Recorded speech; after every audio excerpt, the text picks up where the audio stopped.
কণবিলাহী বেঙেনা ডাঙৰ মাছৰ মছলাতে বনোৱা জুলখন ইমান বেছি সোৱাদ ভৰা হয় নহয়। আজি দুপৰীয়া বনাইছিলো, ভাবিছো আপোনালোকৰ লগতো শেয়াৰ কৰো। বেঙেনাৰ চকলকেইটা যে মাছ নেকি ধৰিবকে নোৱাৰি, একদম সোৱাদ ভৰা হয়। প্ৰথমে মই মাছ 4 লৈছো, ৰৌ মাছ। ভালদৰে নিমখ হালধি সানি এতিয়া কেৰাহীত ভাজি লম।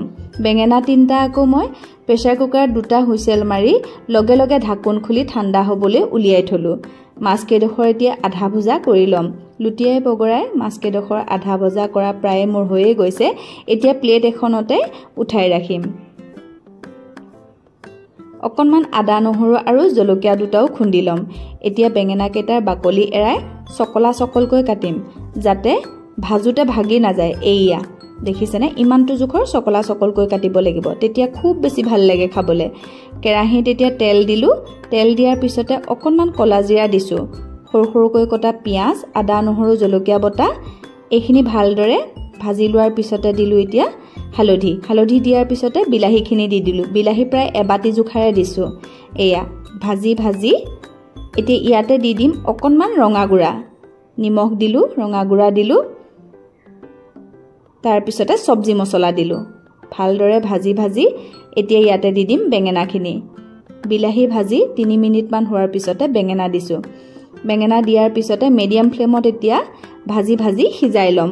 আধা সিজা হৈয়ে আছে যিহেতু বেঙেনা, এতিয়া মছলা লগালৈকে ভালদৰে ঢাকন মাৰি মাৰি সিজাই ললো।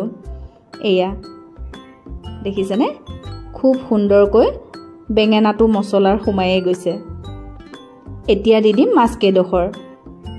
ইমান বেছি সোৱাদ ভৰা হয় নহয়, এইখন যদি এবাৰ যদি বনাই খাই নহয় আকৌ বনাবলৈ মন যাব।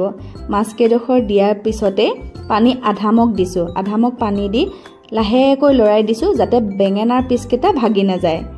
উতলিবলৈ দিলো। আমাৰ আকৌ পিছতীয়াকৈ পেলোৱা ধনিয়া খুব সুন্দৰকৈ হৈছে। ঘৰৰ ধনিয়াকণ ছিঙি অনাৰ লগে লগে গোন্ধটো যে ইমান সুন্দৰ নহয়। উতলি থকা তৰকাৰীখনতে দি দিলো। লৰাই বগৰাই আমাৰ জুতিখন হ'লেই নহয় পৰিবেশন কৰিব। এইয়া বেঙেনাৰ টুকুৰাকেইটা সঁচাকৈয়ে ইমান বেছি সোৱাদ ভৰা হৈ পৰে নহয়, মছলা সোমাই যায়। পৰিবেশন কৰি আপোনালোককো দেখালো।